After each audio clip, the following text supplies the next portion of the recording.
Today we've got a Halloween special. We've got My Hero Academia and zombies. So let's bring this zombie ultra to life.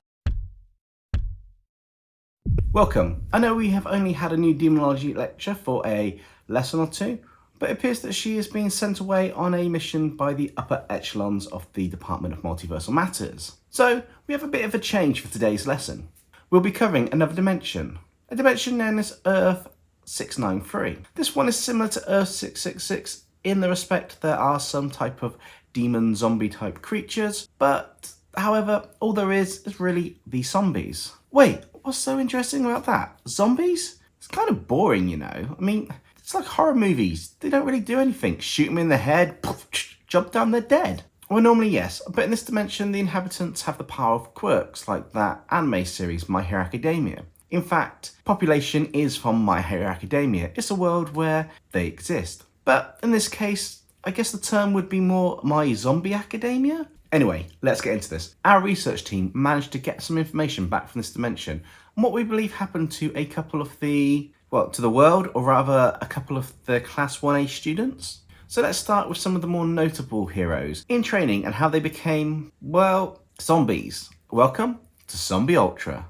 Some of the members from Class 1A were out on assignment, patrolling the areas of the hero agencies they were assigned to, investigating the rumour of a strange infection going around, changing the behaviour of the infected to be more violent with an uncontrollable rage. This reaction was so violent that even the most placid and peaceful citizens would become like a wild animal, crazed and attacking anyone in sight, savagely biting, gouging, clawing at them until they were mutilated beyond all recognition. People would run screaming from the scene, and it would appear that those who were attacked were killed. Lifeless bodies on the ground as the infected moved on to the next victim. The scariest thing is that the person's quirk was also amplified, often to levels that were beyond what their bodies could withstand, and those that were killed came back to life. When a quirk of the infected was used, the power would cause damage to their bodies, and it would be to the extent that it would cause a normal person to go insane. It was unknown what happened entirely, but the researchers from the Hero Association assumed that the pain receptors was either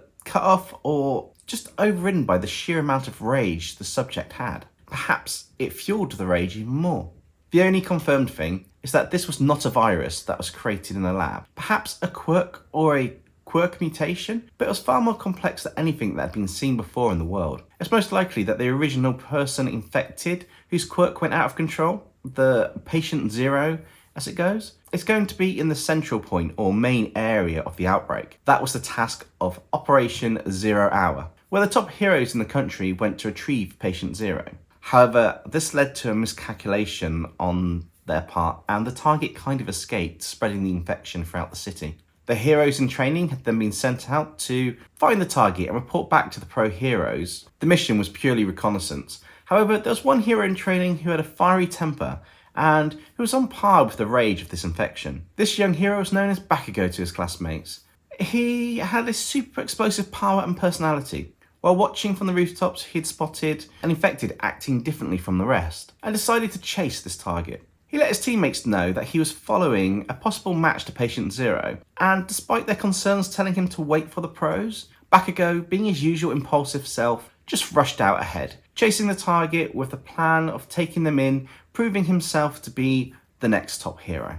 He followed the target from the rooftops to avoid the infected on the street. He is fully aware that within a certain range, they would attack anyone that wasn't infected, and they could still use their quirks. As he was trying to see where the target had gone, he could see the damaged bodies of the infected, and the only thought in his mind was how the city had become a walking horror movie with these zombie-like creatures flooding the streets. The target he was chasing seemed to be able to get the infected to follow commands. Once it noticed it was being chased, the target got a couple of the infected to launch some attacks at Bakugo. Bakugo dodged the attack as it hit the side of the building, causing debris to fall down and crush several of the infected below.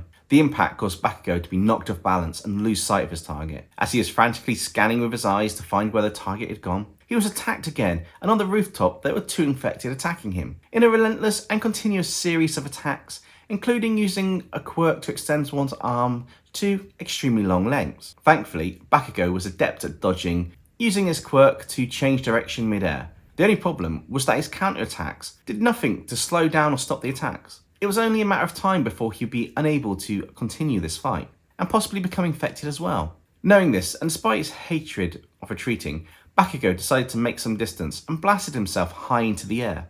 Thinking he got away, he was just about to continue searching when he felt something grab his leg. It was the arm from the infected. Before he could finish thinking the words, "damn it," he ended up being dragged back down. He turned and was about to let out a full gauntlet blast, and the moment he lined up his arm and was ready to fire, he noticed the other infected wasn't there.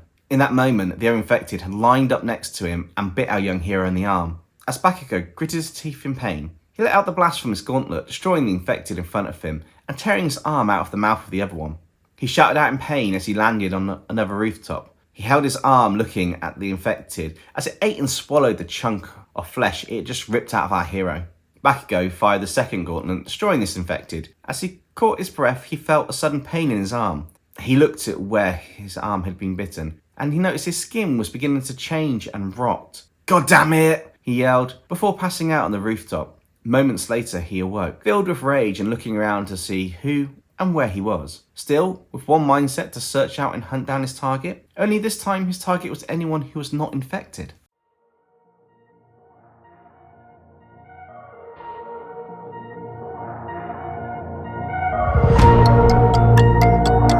Young Midoriya was the next hero to follow, being sent to try and talk Bakugo back to his position. He had gone after his classmate in order to stop him from doing anything for Ash. But even he thought that was doubtful, and it wouldn't be an easy job to talk Bakugo into returning given their past. Although they started to respect each other more, the rivalry between Bakugo and Deku had caused a clash when it came to missions. Normally, this wasn't a problem as the competitive nature of Bakugo kept him focused on the mission and at times allowed him to work with Deku.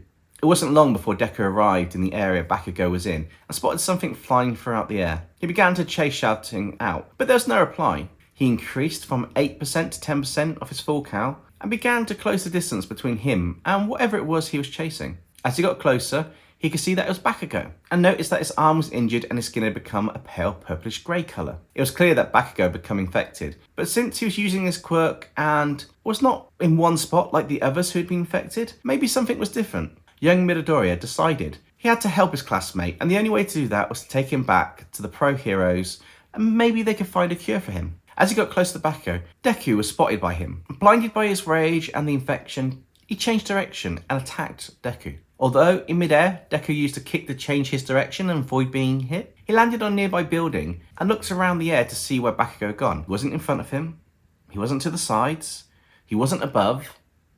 It was at that moment Deku realised he was behind him and he dodged, jumping to the side, barely escaping a blast from Bakugo. In response, Deku flicked his finger and fired an air blast at Bakugo, who, to his surprise, just took the impact straight in the face. This surprised Deku, as normally Bakugo would dodge. However, the look of surprise turned into terror as Bakugo brought his head forwards, and it was clear that the blast had knocked some of the skin off his face. Deku couldn't believe what had happened, and at that moment, Bakugo swung his arm, blasting at the same time to increase the force of the blow. Deku blocked the attack and was sent flying across the rooftop. The force of the impact caused Bakugo's arm to tear, half fall off from the weight of the gauntlet.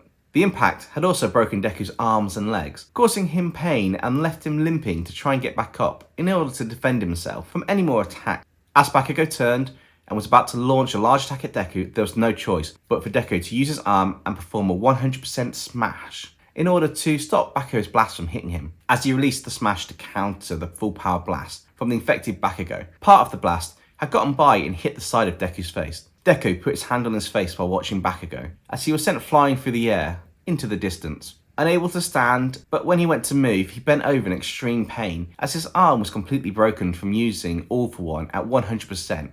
As Deku cried out in pain, his skin and hair started to change colour, and One for All started to be a 100% cowl over his body. A few moments after the cries of pain stopped, Deku slowly got up and took his hand away from his face, showing a section of flesh burnt away to the bone. His arm was completely limp by his side. His leg was clearly broken as he began to move. To limp and drag his leg as he made his way across the rooftop.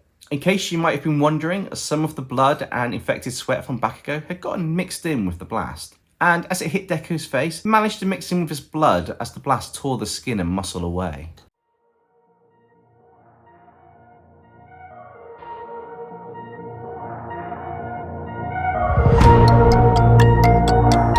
the last record we have for today is a not so notable but perhaps a noteworthy addition to the lecture.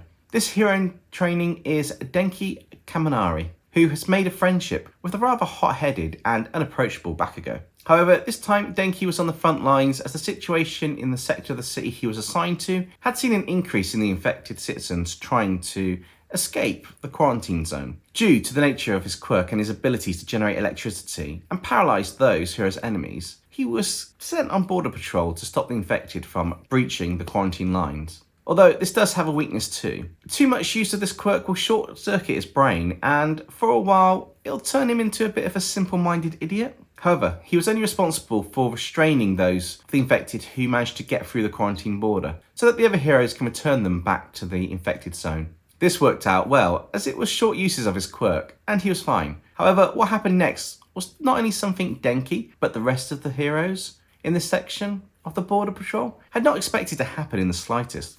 They heard the sound of a giant blast and the shockwave from the smash during Deku and Bakugo's fight. All of a sudden there was a loud crash into the barrier and a hole was created, causing a large number of infected to breach the border lines. The heroes fought them off as best they could, and most were able to keep them at bay. However, there were several who fell and were decimated by the horde as it was charging in. The only thing the heroes could do was to hold their ground until someone like Shoto Todoroki, who could seal the breach, could arrive. It was at this point Denki spotted Bakugo and shouted for him to help them. The next thing he knew, Bakugo had sent out a giant blast that had annihilated the infected in front of him, while singeing his hair. Denki shouted to Bakugo to watch it with the blast, as he nearly fried him.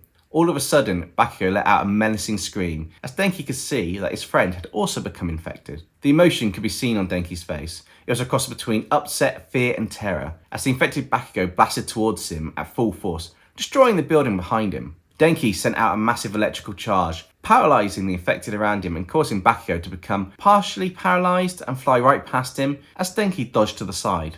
The only blessing to this was that the destruction caused by Bakugo when he launched his attack had in fact crushed the horde of infected that were making their way through the border and sealed the hole. Although there were still the fallen heroes who were infected and a handful of the horde that had managed to get through the gap in the border, the situation did seem more hopeful. That was until Denki noticed that Bakugo was once again able to move and use his explosive blast to continue his rampage. Denki had no choice. He charged his electrical attack up to the maximum and discharged it right at Bakugo, who, seeing this, and acting out of a pure fighting instinct, just lifted up his hand and blasted a giant explosive blast as a counterattack. Unfortunately, this was all it took, not only to discharge Denki's attack, but as the blast wave hit the now mind-fried Denki, he put up an arm to cover his face and was blown back into the infected. His arm from the elbow down was blown off and half his face and hair was burnt to a crisp. As he landed next to the infected, he passed out from the pain. He came to and stood up with electricity now flowing around him constantly and began to attack the remaining heroes who he was once fighting alongside.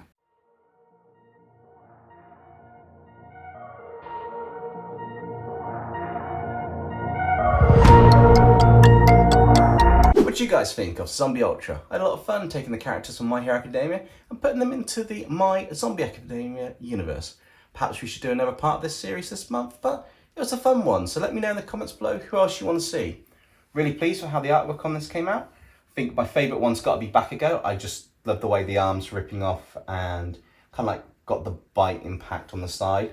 But I also had a lot of fun doing Deku, and Denki was the character I haven't drawn before, so that was also a lot of fun. If you like this My Hero Academia episode, why not check out the My Hero Academia's mages, My Hero Academia's dragons, and also I believe when I started the channel I did a My Hero Academia as DC Lanterns video. Monday is going to be a live stream and we're going to continue the Necromancer character we're working on, so if you want to, stop on by and say hi.